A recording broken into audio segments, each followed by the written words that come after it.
Olá pessoal, tudo bem? Sou o professor Eberson Cardoso e a gente vai agora continuar aqui a nossa revisão viajando aí por dentro da história. Agora a gente vai sair um pouquinho do continente africano, vamos vir agora para a América, isso mesmo, agora a gente vai falar um pouquinho aí sobre o continente americano e os povos que habitavam aqui essa região, fazendo lá uma revisão das aulas da professora Pet durante a semana, certo? Então vamos lá, olha só. É importante a gente lembrar que durante a Idade Média, nós vamos ver ali o homem europeu, muitas das vezes, vendo isolado lá nos seus feudos. O mundo que eles conheciam era, de fato, aquele mundo europeu, dentro dos feudos, isolados ali, de outros povos, de outras culturas e tudo mais. E aí, com o passar do tempo, nós vamos ver uma burguesia que começa a surgir dentro daquelas regiões na Europa e começam a buscar aí novos caminhos, novas atividades comerciais para trazer produtos, mercadorias para serem negociadas dentro da Europa. E aí nós vamos ver começando a surgir as grandes navegações e através dessas grandes navegações, novas descobertas, novos povos, novos lugares, diferentes culturas começam a ser descobertas. E aí, junto com isso, nós vamos ver também esse encontro de mundos diferentes. É justamente através dessas grandes navegações aonde os europeus começam a chegar lá no continente africano, onde o professor Artemison estava falando, mas também são essas grandes navegações que trazem esses europeus para o continente americano, para conhecer aqui e descobrir as terras e as riquezas que existiam aqui dentro dessa região.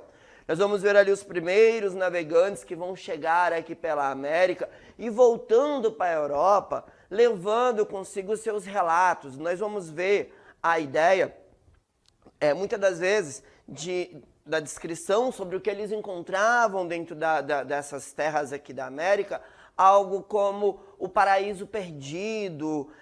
Alguns relatavam que tinham encontrado o paraíso relatado na Bíblia pelas riquezas e as belezas que eram encontradas aqui dentro dessa região. E é justamente a partir daí que nós vamos ver esse encontro de mundos totalmente diferentes. Como foi visto na revisão passada, ou acredito que durante as aulas, quando os europeus chegaram aqui, eles acabaram encontrando várias civilizações. Essas civilizações que nós vamos chamar de civilizações pré-colombianas, que já tinham ali toda uma estrutura política, social, definida e constituída dentro do continente americano. A ideia que muitas das vezes os europeus tinham era que aqui não existia uma civilização complexa, com uma organização complexa, com religião, com divisão de classes e tudo mais. Mas nós vamos ver que não. Aqui na América já existia sim esses povos, que são justamente as civilizações pré-colombianas. Entre elas, nós vamos ver três aí que vão se destacar durante este período. Nós vamos ver aí os Incas, os Aztecas e os Maias. E é justamente sobre essas civilizações que nós vamos falar agora nesse primeiro momento. Esses três povos, eles eram ali sedentários, viviam em cidades onde haviam templos, palácios, mercados, haviam casas. E embora sejam muito diferentes entre si, podemos destacar ali algumas características comuns entre essas sociedades pré-colombianas. Então a gente vai ver que havia sim um povo com uma estrutura social, que havia ali uma hierarquia, que já havia ali sua religião, que havia uma atividade comercial, aonde tinham suas habitações. Então eram civilizações que, de certo modo, já estavam ali organizadas socialmente com uma estrutura grande. Nós vamos ver ali verdadeiros impérios naquele momento dentro dessas civilizações.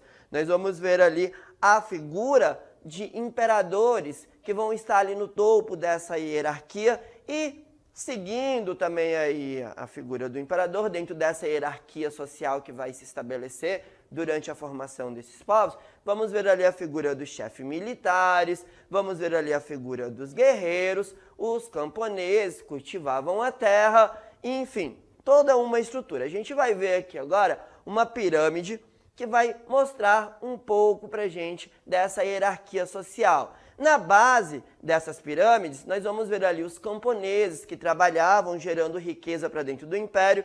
Depois nós vamos ver aqui os guerreiros. Depois nós vamos ver os chefes militares. Lá no topo os sacerdotes. E por fim o imperador, que dominava ali toda a pirâmide, toda essa organização social. Outra característica comum entre esses povos era a agricultura. Essa agricultura era a base econômica desses povos. Eles plantavam nesse período o milho, a batata, a abóbora e vários outros alimentos naquele período.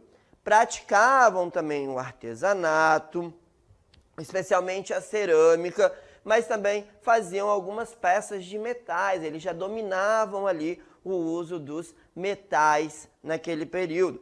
Nós vamos ver também eles dando uma certa importância à vestimenta, na qual existia ali uma distinção muito clara entre as roupas dos nobres e as roupas das pessoas comuns. As pessoas nobres usavam uma roupa mais requintada, uma roupa com mais detalhes. E já as pessoas mais comuns já usavam uma roupa mais simples. Então você conseguia perceber dentro daquela estrutura social a divisão de classe social ali, principalmente através das roupas, tá? É interessante também a gente lembrar que essas eram sociedades estamentais, não existia mobilidade social dentro dessas civilizações. Geralmente a pessoa que nascia ali para ser sacerdote, ela seria sacerdote, o que seria guerreiro, aquele que nascia para ser camponês, trabalhador, não conseguiria mudar ali, porque era uma sociedade estamental, não havia mobilidade social, não tinha como as pessoas crescerem dentro daquelas sociedades. Uma outra característica também muito comum entre essas civilizações, os maias, os astecas e os incas, eram sociedades politeístas, tá? Lembrem-se dessa palavra, sociedades politeístas, sociedades pré-colombianas eram politeístas. O que isso quer dizer, professor?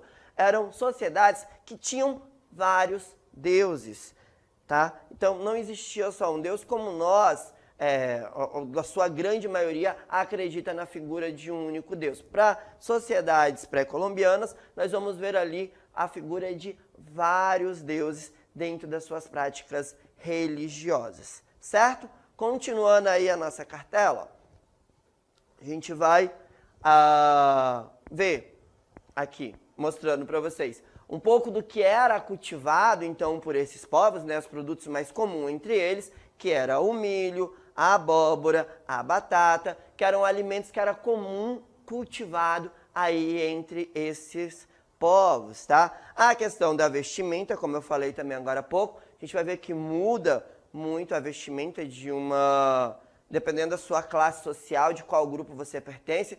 Os sacerdotes usam roupas mais elaboradas. O pessoal da nobreza, a galera que compõe aí a nobreza, que está mais próximo do imperador, que tem um poder aquisitivo melhor, tem uma vestimenta diferenciada dos trabalhadores que acabam sustentando ali todo o império naquele período. Certo? Então, olha só. Nós vamos agora falar sobre a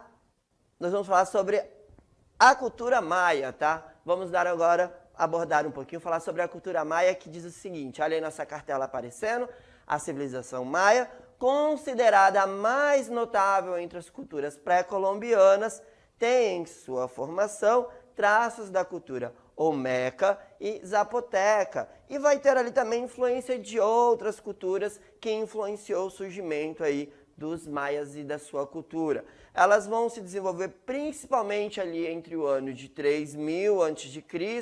a 950 depois de Cristo e vão ocupar ali a extensão da área da península de Yucatán. Um dos maiores e importantes monumentos desse tipo vão estar situados ali nas ruínas de Chichén Itzá. Acho que é mais ou menos isso a pronúncia da língua maia do professor Eberson não está muito boa.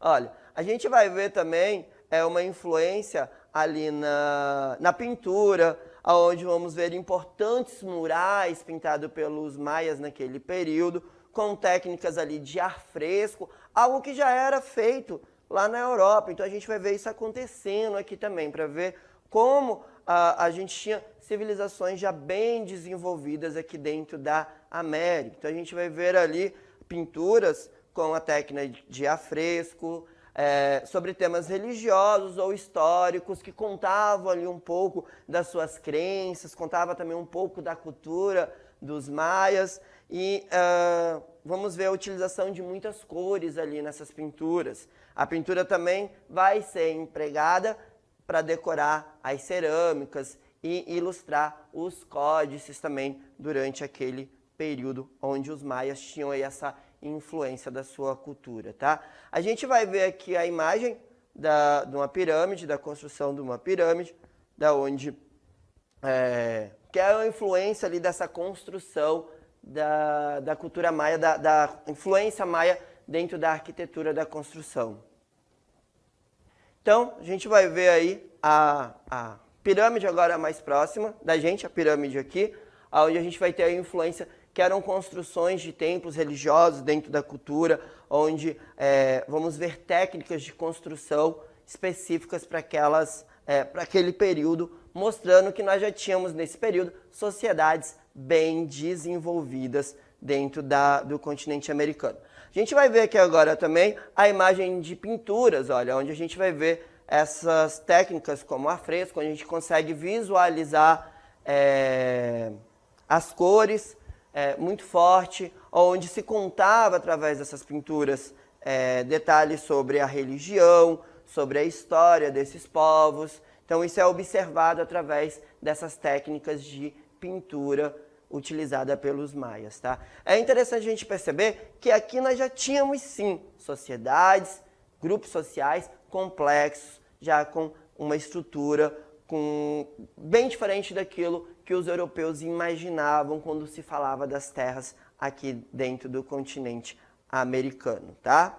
Continuando então a nossa aula, a gente vai falar agora sobre a cultura asteca. Vamos falar um pouquinho sobre a cultura asteca. Percebam sempre que há sempre uma certa semelhança entre esses povos, tá? Ó, os astecas são a última força unificadora do México pré-colombiano antes da colonização europeia. Nós vamos ver ali os astecas dominando, ocupando aquela região ali onde vai ser o México, onde vai se estender o território do México, que nós chamamos ali de México pré-colombiano, vai se estender ali no período de 1325 depois de Cristo até o ano de 1521 depois de Cristo, logo quando se inicia as grandes navegações. Lembram lá das aulas de história anterior, quando se inicia as grandes navegações? É mais ou menos nesse período quando a gente vai ver o fim do povo asteca,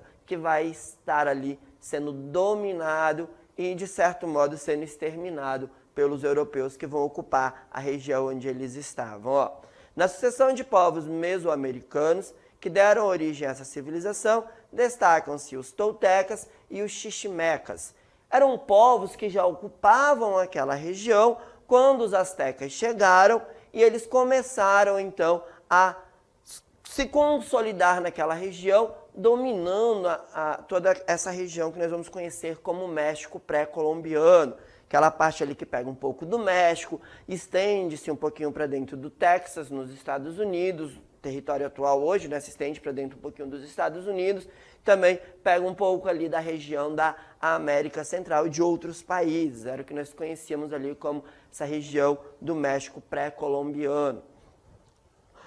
Também chamados de mexicas, os astecas migraram ali para o Vale do México, conhecido como Anahuac, no princípio do século XVIII, assentando-se na ilha do Lago de Texcoco. Esquece mais uma vez, o professor pede desculpa porque a minha linguagem dessa época não está muito boa. Mas continuando, então a gente vai ver ele se assentando ali nessa ilha, próximo ao Lago de Texcoco, acho que é isso, e ao longo de batalhas nos anos posteriores foram continuamente conquistando cidades e anexando território. e assim eles foram expandindo cada vez mais o seu domínio dentro daquela região. Os astecas, eles tinham ali o hábito, eles tinham a prática de tingir o algodão, que era uma técnica moderna para aquela região, para aquele período, onde se conseguia obter as cores dos tecidos. Vamos ver também eles utilizando a cerâmica, fazendo ali peças de cerâmica. Vamos ver também eles utilizando ali o ornamento de ouro e da prata, onde já se tinha o domínio desses metais, onde conseguia já se trabalhar com esses metais naquele período, onde eles conseguiam esculpir joias em jade, que era uma pedra importante naquele período. Vamos ver aí eles dominando com perfeição técnicas de fundição e forjavam aí diversos metais, mas não conheciam o ferro. Nesse período eles não tinham ali domínio sobre o ferro. Eles conseguiam manusear e forjar, fundir outros metais, não o ferro.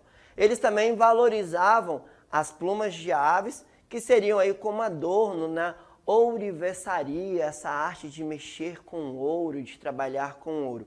Então a gente vai ver os astecas tendo aí já um domínio de técnicas consideradas bastante modernas para aquele período, onde alguns povos dentro da Europa não tinham esse domínio, mas os astecas aqui já dominavam, como por exemplo a esculpir aí as pedras preciosas, como o próprio jade, onde eles faziam a produção de joias para ornamento, para se ornamentar. Jade, que era uma pedra já considerada preciosa naquele período, vocês estão vendo aqui, vai ser manuseada e utilizada por eles já nesse manuseio dessas ferramentas, o domínio dessas técnicas que eles vão ter, certo?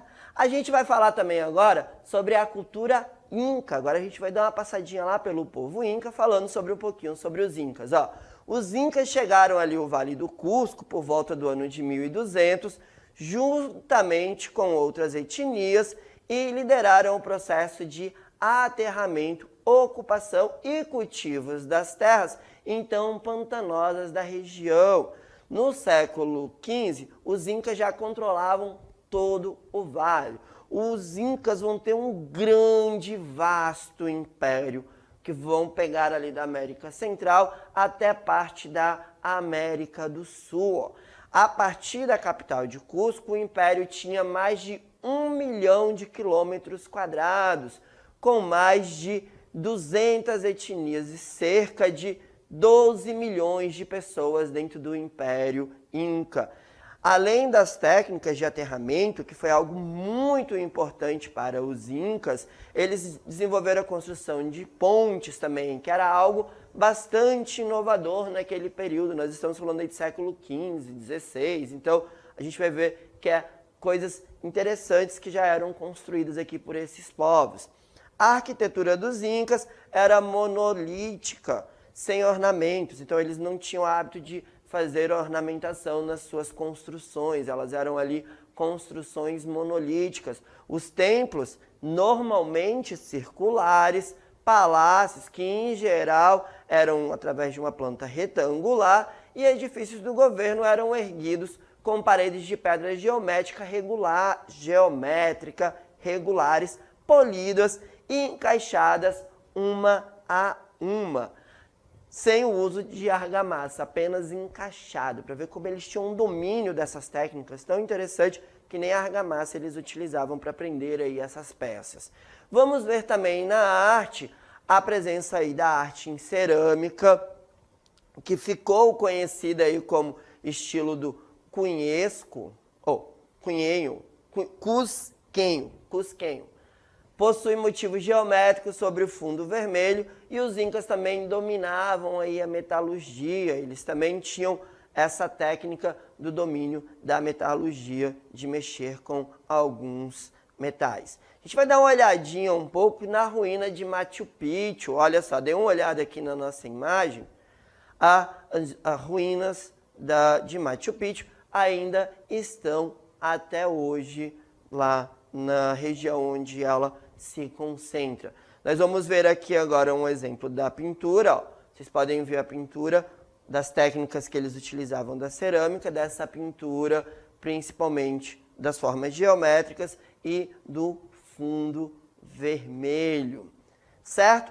Então, pessoal, é importante a gente sempre lembrar que nós tínhamos sim, apesar dos europeus acharem que não, nós tínhamos dentro da América povos, civilizações que eram sim muito bem evoluídos, que existia toda uma hierarquia social, já existia uma herança cultural, já existia uma organização política, já existiam atividades econômicas, eram sociedades extremamente complexas e grandes impérios, como os Incas, que ia da América Central até a América do Sul, com mais de 12 milhões de pessoas dentro deste império, tá? Então lembrem-se sempre, na América nós já tínhamos sim culturas bem desenvolvidas antes da chegada dos europeus. E foram justamente eles que acabaram com esses povos que estavam por aqui. Mas isso vai ficar para uma outra aula. Agora a gente vai falar também um pouquinho sobre a mistura que nós vamos ver acontecendo dentro do Brasil. Exatamente, dentro do Brasil nós tínhamos também uma herança, nós tínhamos povos que ocupavam essa região. E nós vamos ver também durante o processo de formação do território brasileiro, com a chegada dos europeus, com a chegada dos africanos que estão vindo, sendo trazidos da África para serem escravizados no Brasil, nós vamos ver acontecendo ali um processo chamado de... Vamos ver acontecendo a miscigenação ali do nosso povo. Nós vamos ver ali essa mistura dos povos acontecendo dentro do Brasil. Nós vamos ver uma diversidade cultural acontecendo dentro do nosso território brasileiro. Aqui nós vamos encontrar os povos indígenas, nós vamos encontrar os europeus que estão chegando, nós vamos encontrar os negros que vão começar a chegar ao Brasil, os asiáticos, e isso vai acabar fazendo com que ocorra aí essa miscigenação, essa mistura, dando origem ao povo brasileiro. Ó. Vamos dar uma olhada na nossa cartela, o que ela diz aí. Ó. A cartela diz o seguinte: o Brasil é famoso por sua grande miscigenação, nosso povo não tem uma formação étnica única, pelo contrário, ele vai ser uma mistura aí de diversos povos. Existem brasileiros de todas as cores, de todos os jeitos. O Brasil ele é formado por brancos, negros, asiáticos, índios e muitos mestiços. Então a população brasileira ela vai se originar a partir dessa mistura de diferentes povos. Por isso que a gente não tem dentro do Brasil uma uniformidade ali, um padrão do povo brasileiro. Nós somos uma mistura de vários povos, de várias raças, de várias culturas, e isso é o que faz com que nós sejamos vistos como um país com uma diversidade cultural gigantesca. Isso a gente percebe em cada canto do Brasil que a gente olha. Cada região tem suas características e isso vai ser influenciado pelo processo de formação, de ocupação de cada uma dessas regiões. Certo?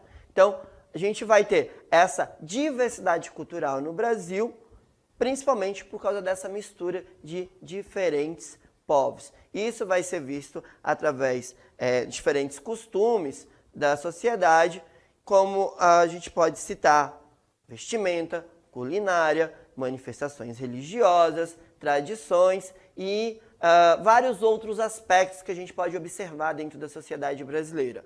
O Brasil, por conter um contexto, por conter um extenso território, apresenta diferenças climáticas, econômicas, sociais e culturais entre as suas regiões. E aí, nesse contexto, alguns aspectos culturais das regiões brasileiras vão ser abordados a partir de agora. A gente vai ver aí algumas características específicas. Por exemplo, no Nordeste, nós vamos ter ali a forte influência da cultura afro, com os negros escravizados daquela região, que trouxeram elementos como a religião muito forte, ali a prática do candomblé, a prática da capoeira, na culinária, na comida, a gente vai ver ali o acarajé, o vatapá e outras comidas específicas que você encontra nessa região do Nordeste, ali na Bahia. Também vamos ver no Maranhão uma forte influência da cultura popular através do Bumba Meu Boi, que é algo muito específico ali daquela região do Maranhão, essa questão dessas manifestações da cultura popular dentro da região. E quando a gente vem para o norte, a gente já vê que já começa a mudar um pouco, mas a gente tem ali algumas influências, como por exemplo o nosso boi de Parintins, que é ali um pouco dessa herança que vem do Maranhão e chega aqui no Amazonas através dos bois de Parintins, o garantido e o caprichoso.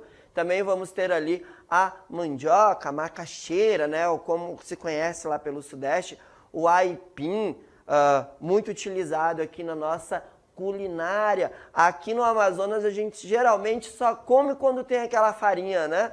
Algo muito típico daqui da nossa região. E aí quando a gente vai lá para a região centro-oeste, a gente já vê também essas alterações, essas mudanças aí na prática da culinária. Por exemplo, o cuscuz ou arroz, a gente vê a questão da religião também dentro dessas áreas, na região centro-oeste, né? A prática ali, a cultura, a música, tudo muda. Quando a gente vai lá para a região centro-oeste, a gente também consegue observar nessa questão da culinária diferentes pratos de comida, cuscuz com ovo, algo também muito conhecido lá. Enfim, a gente consegue ver essas diferenças. Na região sudeste, a gente também já consegue ver uma atividade econômica diferente, práticas, hábitos e costumes diferentes. E isso tudo, pessoal, é justamente por causa dessa mistura de diferentes povos que vão ocupar cada uma dessas regiões, tá? No sul também a gente vê essa diferença. Lá a gente tem, por ter um clima frio, a gente tem aí o cultivo da uva sendo muito forte, a gente tem, enfim, as particularidades de cada região. E essas particularidades vão acontecer pelo processo de ocupação e influência dos povos que ocupam essas áreas, essas regiões. Certo? Então, gente, essa é a nossa avaliação. Esperamos que todos vocês tirem altíssimas notas, acertem todas as questões, que vocês são estudiosos, são atenciosos, então a gente espera que vocês tirem excelentes notas, tá bom? Então por hoje é só, a gente continua aqui acompanhando vocês no IPTV. Boa prova para todos e a gente se vê aí ao longo da semana, né, professor? É isso aí. Então, até amanhã, se Deus quiser, e boa avaliação para todos.